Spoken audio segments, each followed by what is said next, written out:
ሚሊዮን ድርባት ወኖ ጀላው ለጅራ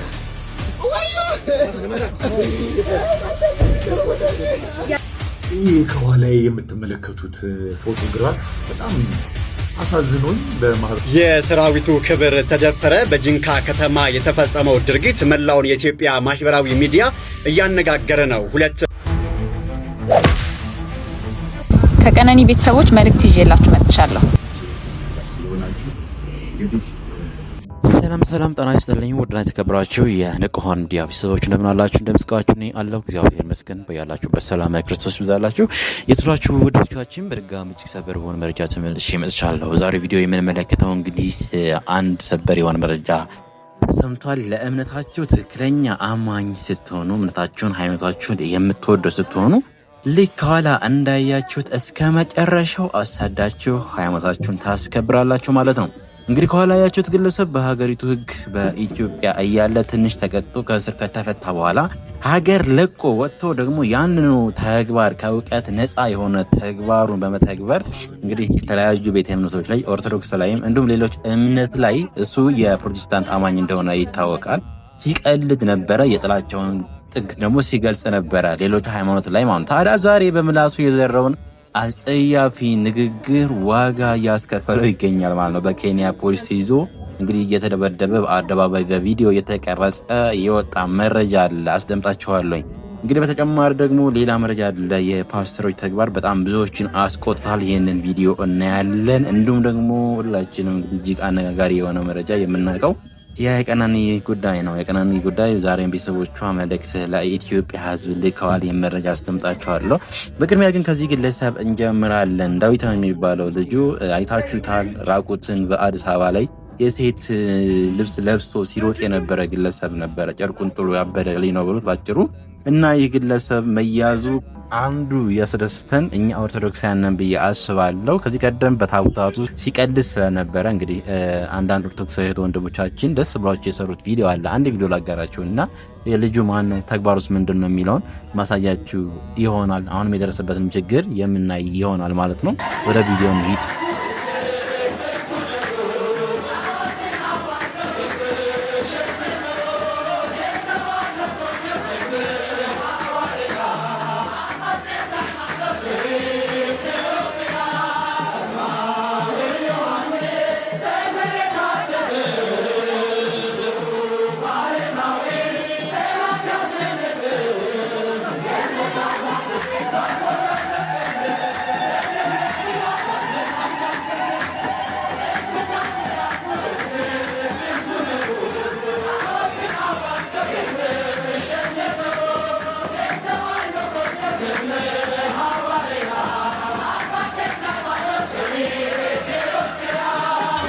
እንግዲህ ጋይስ በጣም ብዙ ኦርቶዶክሳውያን በዚህ ልጅ ጉዳይ ላይ ቪዲዮ እየሰሩ ይድረስ ለህግ አካላት ብሎ ያልጮኸ ኦርቶዶክስ የለም ብዬ አስባለሁ። ጥምቀት በየደረሰ ቁጥር፣ በዓላት በየደረሱ ቁጥር እንደዚህ በየተለያዩ ሃይማኖቶች ላይ ሲያፌዝና ሲቀልድ የነበረ ግለሰብ ነው። ግን ከዚህ ቪዲዮ የተረዳሁት ነገር ኦርቶዶክሳውያን ምንም ቪዲዮ ብንሰራ ራሱ ምንም ብናደርግ አቅም ፓወር እንደሌለ ነው የተረዳሁት። እውነት ለመናገር ላቸዋለሁ። ይህን ግለሰብ በቁጥጥር ስር ያዋሉት የሌሎች ቤተ እምነት ተከታይ የሆኑ ናቸው። የእስልምና ቤተ እምነት ተከታይ የሆኑ ግለሰቦች ናቸው በኬንያ በቁጥጥር ስር ያዋሉት ማለት ነው። ነገር ግን ዞሮም ቀረ ሃይማኖት ላይ እንደዚሁ በዘፈቀደ ጥላቻ ስላለበት ሰው ሃይማኖትን ሴቶች በእውቀት ነው ማስረጃ ይዞ ነው እንጂ በዘፈቀደ እንደዚህ እያነሱ ነው ያተቀድታማን መገልገያዋን ስነ ስርዓቷ ላይ መቀለድ ማፌዝ ይህ አግባብ አይደለም። በህግ ሊያጠይቀው የሚገባ ጉዳይ እየሰራ ያለ ነገር ስለሆነ ዛሬ እንደዚህ በምታዩት መልኩ ይግለሰብ በቁጥጥር ስር ውሏል ማለት ነው። እስኪ ለማታውቁት ከዚህ ቀደም ምን አይነት ስራዎች ይሰራ ነበር በተለይ በኦርቶዶክስ ያላገጠ የነበረበትን አንድ ቪዲዮ ላሳያችሁ።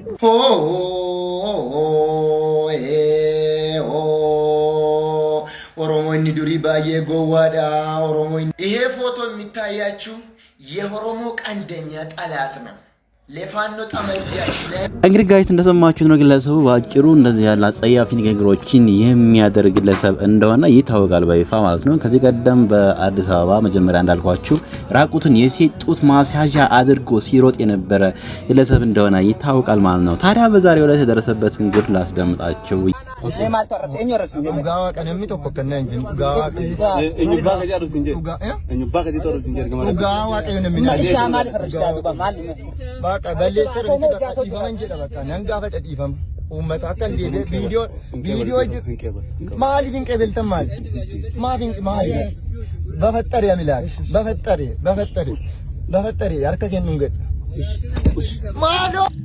ኦኬ ጋይስ እንዳያችሁት ነው። በፈጠረ አምላክ ማረኝ እያለ ይገኛል ይህ ወጣት ማለት ነው። ይህ ብቻ አይደለም። የኛውን ቪዲዮ አላሳያችሁና ምናልባት እንደዚህ ያለ ኮንተንት የምትሰሩ እንደዚህ ያለ ቪዲዮዎችን እየቀረጻችሁ ፖስት እያደረጋችሁ ያላችሁ ግለሰቦች ካላችሁ ከዚህ ወጣት ልትማሩ ይገባል ጋይስ። ሃይማኖት አዎ ሴንሲቲቭ ነገር ነው፣ ያናድዳል። ስለዚህ ሃይማኖት ስትሰብኩ ስታስተምሩም ቢሆን በእውቀት መሆን አለበት ብዬ አስባለሁ። ስነ ስርዓት ባለው ዲሲፕሊን ሊኖራቸው ይገባል። የራሳችሁን ሃይማኖት የምታፍሩበት መንገድ የሰውን ሳታንቋሽሹ መሆን አለበት ብዬ አስባለሁ ጋይስ። እና ይህ ልጅ የገጠመውን ነገር እንግዲህ በጣም እጅግ የሚያሳዝን ነገር ነው። ቪዲዮ ላሳያችሁና መጨረሻ የሆነ ነገር ምላችሁ ይሆናል።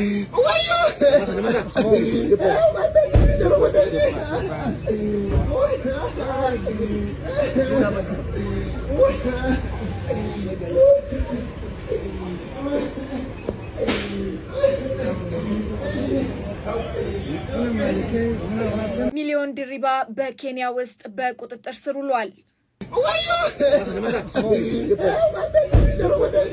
ያለፈው ዓመት በአዲስ አበባ ጎዳናዎች ጡት ማስያዣ አድርጎ ቪዲዮ በመቅረጽ በፖሊስ ተይዞ የነበረው ሚሊዮን ድሪባ ትዝ የሚላችሁ ከሆነ ክስተቱ ያልተማረው ሚሊዮን ወደ ኬንያ ተሰዶም ቢሆን በቲክቶክ የሚያሰራጨውን የጥላቻ ንግግር ሊያቆም አልቻለም።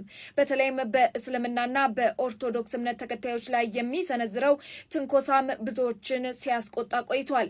በመጨረሻም የእስልምና እምነት ተከታዮች ባደረጉት ጥብቅ ክትትል የሚኖርበትን አድራሻ ኬንያ ውስጥ በማግኘት ለፖሊስ አሳልፈው ሰጥተውታል። ሚሊዮን ይቅርታ ጠይቃለው ተውኝ እያለ በለቅሶ ቢማጸንም በስደት ሀገሩ ክስ ተመስርቶበታል። ሕግ የትም ቦታ እንደሚያስጠይቅ ትልቅ ትምህርትንም ወስዷል። እንግዲህ በእንደዚህ ያለ መልኩ በሰው ሀገር ላይ የእጁን አግኝቷል። ያሳዝናል ጋይስ። ግን ደግሞ ከሰራው ስራ አንጻር ከሚያደርጋቸው ስራዎች አንጻር እንደዚህ ያለ ተገቢውን እርምጃ ሊወሰድበት ይገባል ብዬ አስባለሁ። አለበዛ አይማሩም። ስለዚህ እንደዚህ ያለ ኮንተንት የምትሰሩ ሰዎች በተቻለ መጠን ባካችሁ እንደው ጥንቃቄ አድርጉ። እውቀት ካላችሁ በእውቀት ለማስተማር ሞክሩ። አዎ እኛ እናውቃለን፣ እኛ እምነት ትክክል ነው ካላችሁ ያላችሁን እውነት አንተታችሁ ማስተማር እንጂ አንድን ቤተ እምነት በጥላቻ ሰብካችሁ አጥላልታችሁ የምታመጡት ሰው ወደ እናንተ የሚመጣላችሁ አንድም ሰው አይኖርም ማለት ነው። ሁላችንም ብንሆን እንደዚህ ያለ ኮንተንት እየሰራን በማጥላላት የሚሰበክ ስብከት የለም። ገብቷችሁ አይደለ? እና በተቻለ መጠን ጥንቃቄ አድርጉ ማለት እፈልጋለሁ። የሰራዊቱ ክብር ተደፈረ። በጂንካ ከተማ የተፈጸመው ድርጊት መላውን የኢትዮጵያ ማህበራዊ ሚዲያ እያነጋገረ ነው። ሁለት ፓስተሮች የሀገር መከላከያ ሰራዊት መለዮን ለብሰው በከፍተኛ የጸጥታ ኃይሎች ታጅበው መታየታቸው ከፍተኛ ቁጣንም ቀስቅሷል። የመንግስት የጸጥታ መዋቅር ለግል ዝና መጠቀሚያ ሆኗል የሚሉት አስተያየት ሰጪዎች የሰራዊቱ ክብርና የወታደራዊ መለዮ ቅድስና መደፈሩን እየገለጹ ነው። ለሀገር የሚዋደቁ ወታደሮች የሚለብሱትን ልብስ ለብሶ ወታደራዊ ሰላምታ መስጠት ህገወጥ ነው ወይስ አይደለም? የሚመለከተው አካል አስቸኳይ ማብራሪያ እንዲሰጥ ህዝቡም እየጠየቀ ይገኛል። እናንተ በዚህ ጉዳይ ላይ ምን ትላላችሁ? አስተያየቶቻችሁን በኮመንት ላይ አጋሩኝ። ይህ ከኋላ የምትመለከቱት ፎቶግራፍ በጣም አሳዝኖኝ በማህበራዊ ሚዲያም ላይ ሰዎች ሲቀባበሉ ስሜታቸውን ሲገልጹ ሲበሳጩ ምን እየተከናወነ ነው ብለው ሲጠይቁ አይቼ ነው እኔም ወደዚህ የመጣሁት። ስሜታቸውን ስለተጋራሁት ኢትዮጵያ ውስጥ በአሁኑ ሰዓት አይሆንም የሚባል ነገር የለም። እኔ አሁን በግል ብጠይቁኝ ኢትዮጵያ ውስጥ አይሆንም አይፈጸምም የሚባል ነገር እንደሌለ ካመንኩኝ በትንሹ 4-5 ዓመታት ሆነውኛል። ምን እየተካሄደ ነው ብለን መጠየቃችንን ግን እንደዛም ሆኖ አላቆምንም እና ምንድን ነው እየተካሄደ ያለው? አያሳዝንም ወይ? የሃይማኖት መሪዎች፣ የክርስቶስን ቃል የሚሰብኩ ሰዎች ክርስቶስ ጠባቂ ነው እረኛዬ ነው ብለው ህዝብን በዛ መንገድ እንዲጓዝ የሚሰብኩ የሃይማኖት መሪ ተብዬ ሰዎች በዚህ ልክ ህብረት ሌላውን እምነት ተከታዮች ፕሮቮክ በሚያደርግ መልኩ መንግስት ምን እያከናወነ ነው ብሎ ሰዎች መንግስት ላይ እሪ እንዲሉ በሚገፋፋ መልኩ ዋጀብ አጋርነቱን እያሳየ እንደምትመለከቱት በኋላ ፎቶ ላይ እጀባውን የሚሰራው የመከላከያ ሰራዊት አባላት ናቸው። ምክንያቱም ዩኒፎርም ለብሰዋል፣ የታጠቁ ኃይሎች ናቸው። የመከላከያ ሰራዊት አባላት ኢትዮጵያ የሚል ባጅ እዚህ ላይ አለ። የመከላከያ ሰራዊት ዩኒፎርም ያደረጉት አጅቧቸው የጨዋታው የዚህ የመበሻሸቁ ባለጊዜንን ተብሎ እንዲታሰብ ሌሎች ቡድኖች ደግሞ እንዲከፋቸው ምን እየተካሄደ ነው ብሎ እንዲያስቡ እንዲጨነቁ መንግስት ላይ ጣታቸውን እንዲጠቁሙ የማድረግ እንቅስቃሴው ዋነኛ አጃቢ የሆነው መንግስት እና በተለይ መከላከያ ሰራዊቱ የኢትዮጵያ ነው የሚለውን ጥያቄ በእርግጥ የኢትዮጵያ ነው ወይ ብሎ ሰዎች እንዲጠይቁ በሚያስገድድ መልኩ ያያጀቡ እንቅስቃሴዎችን በየጊዜው ይሄ እንግዲህ ቢያንስ በጣም ለቁጥር የበዛ ጊዜ ይመስለኛል እንደዚህ አይነት በተለይ በፕሮቴስታንት እምነት ተከታዮች መሪዎች ዘንድ እንደዚህ አይነት ነገሮች በተደጋጋሚ እየታዩ ነው። በፌዴራል ፖሊስም በክልል ፖሊስም በመከላከያ ሰራዊትም እየታየ ነው። እኔ በፕሮቴስታንት እምነት ተከታዮች ዘንድ ምንም ጥላቻ የለኝም፣ ምንም ቅሬታ የለኝም። አማኙ ምንም የሰራውም ጥፋትም የለም።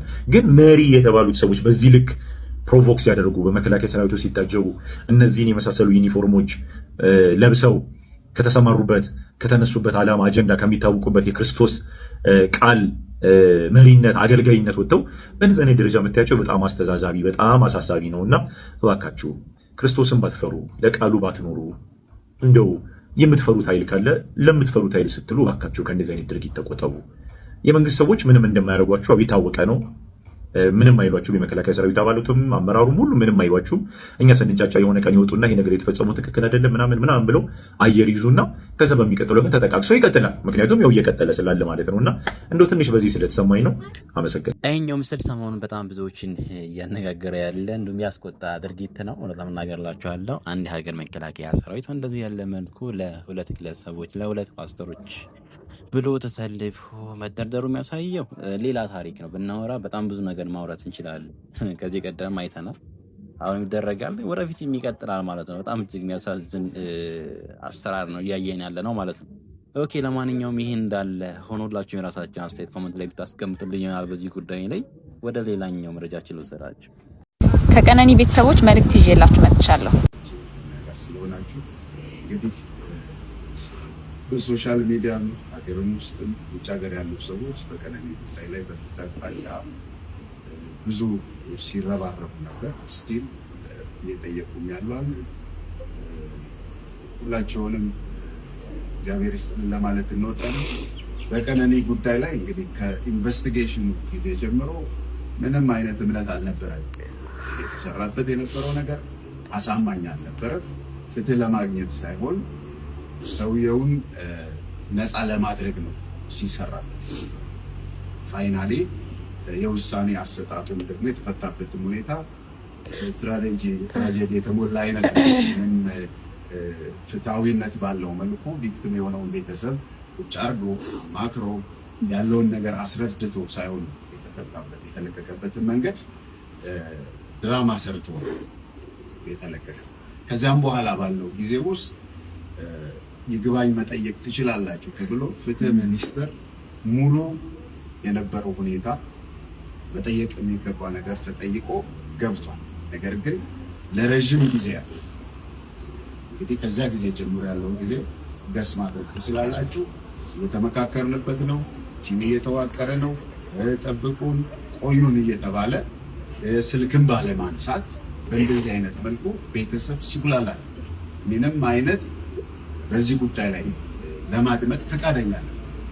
የህፃናትና ሴቶች ጉዳይ ሚኒስቴር ደረጃ ተወስዶ በጊዜው ህዝቡ ብሎ ሲነሳ የማስተባበያ ስራ ሰርቶ የለም አይተናዋል፣ ጉዳዩን እንገባበታለን፣ እንደዚህ እናደርጋለን የሚል ነገር ተነስቶ ነገር ግን ምንም ከዚያ በኋላ የተባለ የለም።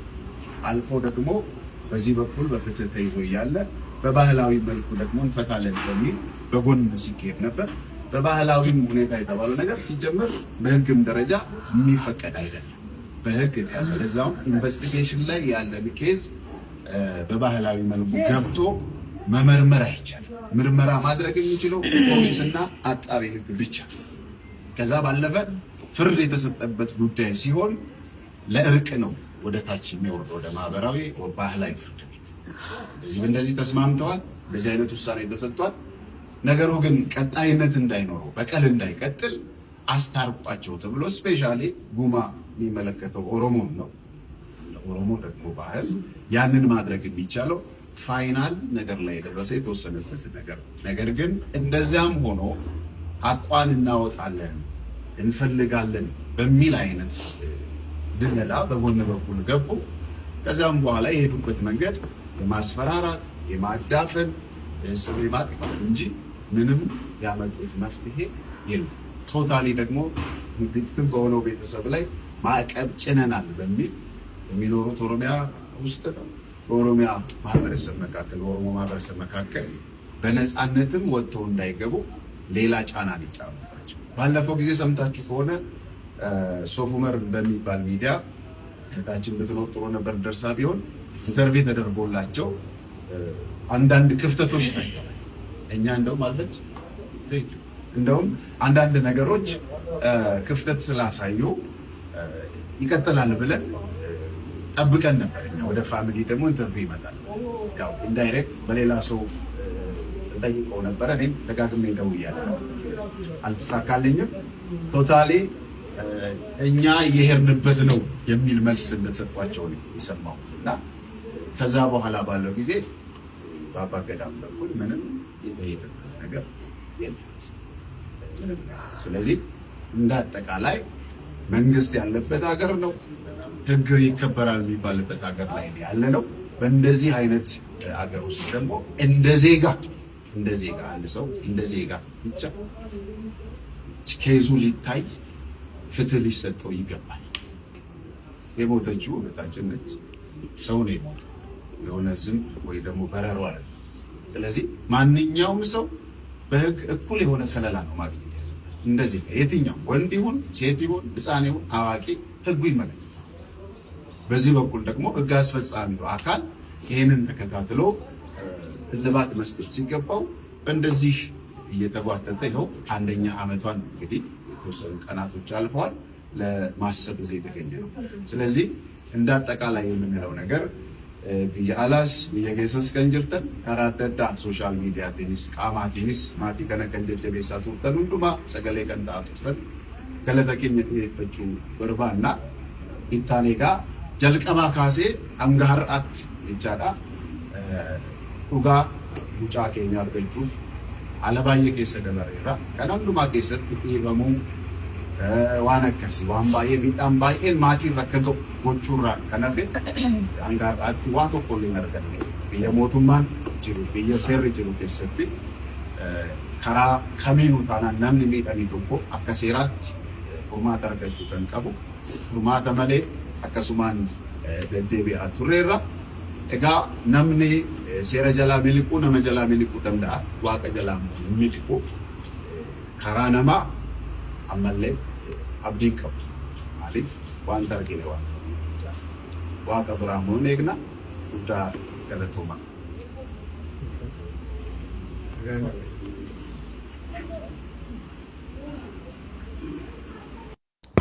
ይሄ የአዲስ አበባ የኮሪደር ልማት ጉዳይ አይደለም። ሰላም ክርስቶስ ከሁላችሁ ጋር ይሁንልኝ። በደንብ አድርጋችሁ ይሄን ቪዲዮ ኮፒ ሊንክ አድርጉልን። እንግዲህ የምንዋጋው ጦርነቱ ከማን ጋር እንደሆነ ግልጽ ነው። ስለዚህ የእናንተ ኮፒ ሊንክ ማድረግ በጣም ወሳኝነት አለው። ስለዚህ ይሄንን ቪዲዮ በደንብ አድርጋችሁ ኮፒ ሊንክ እንድታደርጉልኝ በአክብሮት ጠይቃችኋለሁ። ያለበለዚያ እነሱ ይሄን ቪዲዮ ለማስወረድ የዛን ያክል ከተባበሩ እናንተ ደግሞ ይሄ ቪዲዮ እንዲቆይና ይሄ እውነት ለሁሉ እንዲደርስ ማድረግ የምትችሉት ኮፒ ሊንክ በማድረግ ነው። ስለዚህ ይሄን እንድታደርጉ በአክብሮት ጠይቃችኋለሁ። ወደ ዋናው ጉዳይ ስገባ እንግዲህ የፕሮቴስታንቱ ዓለም መነቃቀልና መተረማመስ ወይም ደግሞ መውደቅና መበታተን ወይም መቦጫጨቅ በመንግስት ደረጃ ያሳሰበው ይመስላል። ክብር ከንቲባ በዚህ ጉዳይ ላይ ምን እንዳሉ እንስማ እስቲ። የመበታተን በእርግጥ አሁን ካውንስሉ ከተቋቋመ በኋላ ሰብሰብ የማለት ሁኔታው ጥሩ ነው። መበታተን፣ መከፋፈል በዚህ መንገድ የሚታዩትን ጉዳዮች ብታዩት ነው የሚሻለው። አሁንም ብታዩት ጥሩ ነው። ጠንካራ ተቋም ነው የምንፈልገው እኛ። ጠንካራ የወንጌላውያን እምነት ተቋማት ነው የምንፈልገው። የተበታተኑ አይደሉም። አንድነት ኃይል ነው ይሉ የለ ሲተሩት። መበታተን ምን ይጠቅማል? ያጣጣ የጴንጤው ዓለም የእምነት ተቋም በዚህ ደረጃ መበጣጠስና መከፋፈል መንግስትን ሲያስጨንቁ አይተናል ማለት ነው። እኛ ስንናገረው ደማችሁ ይፈላል፣ ስኳራችሁ ደግሞ ይነሳባችኋል። ግን አቅና እውነቱ ይሄ ነው። ይኸው ክብርት ከንቲባዋ እንኳን የፕሮቴስታንቱ ዓለም በዚህ ደረጃ መሰነጣጠቅና መከፋፈል አስጨንቋቸው እኛ የምንፈልገው አንድ የሆነ ነገር ነው የምንፈልገው። ክብርት ከንቲባ አንድ ላይ ሆኑ እንኳን አይባልም። የምራይ ባር በርግጥ መከፋፈላቸውና መበታተናቸው ለመንግስት ተቋም እጅግ በጣም ከባድ ፈተና ሊሆንበት እንደሚችል እሙን ነው። ምክንያቱም ጴንጤ ትላንትና ነገ ትላንትና ወዲያ 40 ሚሊዮን 50 ሚሊዮን ገባ እየተባለ ሲቀደድና ሲዋሽ ከርሟል። ስለዚህ መንግስት ግራ ገብቶታል። በዚህ በኩል ዞር ሲል ጴንጤው አለ፣ በዚህ በኩል ጴንጤቆስጣል አለ፣ ወደ ላይ ስትል ሉተራውያን አለ፣ ወደ ታች መሰረተ ክርስቶስ አለ፣ ወደዚህ ሙሉ ወንጌል አለ። ተሰነጣጥቆ ጴንጤው ለ30 ለ40 ቦታ ተከፋፍሎ ምን ሆኗል? አሁን ተቋም ሆኗል በቃ። ስለዚህ የተወደዱ ክብርት ከንቲባ ሆይ ይሄ የሃይማኖት ጉዳይ ነው። ይሄ የዶግማ ጉዳይ ነው። ይሄ የባይብል አመለካከት ጉዳይ ነው። በመሆኑም የናንተ መከፋፈልና መበታተን መንግስትን በዚህ ደረጃ አስጨንቆት ጠረጴዛው ላይ የናንተን አጀንዳ ይዞ እባካችሁ ተሰብሰቡ፣ እባካችሁ አንድ ተቋም ሁኑ፣ ሉተራውያን ኑና ከጴንጤቆስጣል ጋር አንድ ሁኑ፣ ጴንጤቆስጣሎች ኑና ከሙሉ ወንጌል ጋር አንዱ ነው እየተባላችሁ ነው በመንግስት ደረጃ ማለት ነው። ግን አይሆንም ክብርት ከንቲባ፣ ምክንያቱም ችግር እኮ ነው። ይሄ የፖለቲካ ርዕዮተ ዓለም አይደለም። ይሄ የፖለቲካ ፓርቲዎች ውህደት አይደለም። ይሄ የሃይማኖት ጉዳይ ነው። ይሄ የዶግማ ጉዳይ ነው። የሆነ አካል ይመጣና ጥምቀት ያስፈልጋል ይላል። የሆነ ሰው ይመጣ ደግሞ ጥምቀት ሻወር ነው ይላል። ስለዚህ አሁን ጥምቀት ሻወር ነው መለቅለቂያ ነው ከሚለው ጴንጤ አካልና አይ ጥምቀት የልጅነት ጸጋ ያሰጣል ከሚለው ጋር መቀላቀል አይቻልም። ስለዚህ አሁን ክብርት ከንቲባ ማድረግ ያለበት ምንድነው? ሉተራውያንን ለብቻ ቁጠሩልን። አዎ ያዙልኝ እንደሱ። ከዛ ጴንጤቆስጣልን ለብቻው እስር አድርገው ይቁጠሩልን። አዎ ሙሉ ወንጌልንና መሰረተ ክርስቶስን እንደዛው አድርገው ያያዙልን ነው። አሁን ጴንጤ የሚባል ተቋም የለም። ይሄ ለርሶ ምናልባት መርዶ ሊሆን ይችላል። መርዶም ስለሆነበት ነው፣ ጭንቅም ስለሆነበት ነው ጠርቶ ቢሮ ድረስ በዚህ ደረጃ ያናገሯቸው። እና ይሄ የፖለቲካ ሐሳብ አይደለም። ይሄ የምርጫ ጉዳይ አይደለም። ይሄ የፖለቲካ ፓርቲዎች ውህደት አይደለም። እንደዛ አይደለም እኮ። ይሄ ዶግማ ነው። ይሄ የዘላለም ህይወት ነው። ይሄ ከሞት በኋላ ስላለ ህይወት ነው ውይይቱ እንጂ ይሄ የፖለቲካ ሐሳብ ወይ ደግሞ የጫካ ውስጥ ቶክስ ልውውጥ አይደለም። ይሄ የስንዴና የአምፖል ጉዳይ አይደለም። ይሄ የምርጫ ቦርድ ጉዳይ አይደለም። ይሄ የአዲስ አበባ የኮሪደር ልማት ጉዳይ አይደለም። ይሄ የሃይማኖት ጉዳይ ነው። ስለዚህ ሉተራውያን ለብቻችንን ብለዋል። ለብቻቸው መብታቸው ይከበርላቸው። ጴንጤቆስጣል ከጴንጤ ጋር ምንም ግንኙነት የለኝም ብሏል። ስለዚህ ጴንጤቆስጣል መብቱ ሊከበርለት ይገባል። ክብርት ከንቲባ የእርሶ ጭንቀት ይገባናል። በአንድ መዋቅር መጥተው ጴንጤ እንዲባሉ ፈልገዋል። ነገር ግን እንደዛ አይሆንም። ክብርት ከንቲባ የማይሆነው እንዴት ይሆናል? በመሆኑ እርሶ ሰብስበው ስላወያዩአቸውና ስላነጋገሯቸው በአንድ የጴንጤ ቀረጢት ውስጥ ይቀመጡልኛል ማለት ዘበት ነው፣ አይሆንም። እና ክብር ከንቲባ አንድ ላይ ለማዋሃድ የሞከሩት ሙከራ ብዙ እንዳልተሳካለት እንገምታለን ብለን ተስፋ እናደርጋለን። ስለዚህ ሉተራውያን ለብቻቸው ይቆጠሩልን፣ ጴንጤ ለብቻው ይቆጠሩልን፣ መሰረተ ክርስቶስና ሙሉ ወንጌልም ለየብቻቸው ይቆጠሩልን የሚል ሐሳብ አለን። ይሄን ሐሳቤን ደግሞ ክብር ከንቲባ እንደሚቀበሉት ተስፋ እናደርጋለን። መልካም የመሰነጣጠቅና የመበታተን ዘመን ይሁንላችሁ።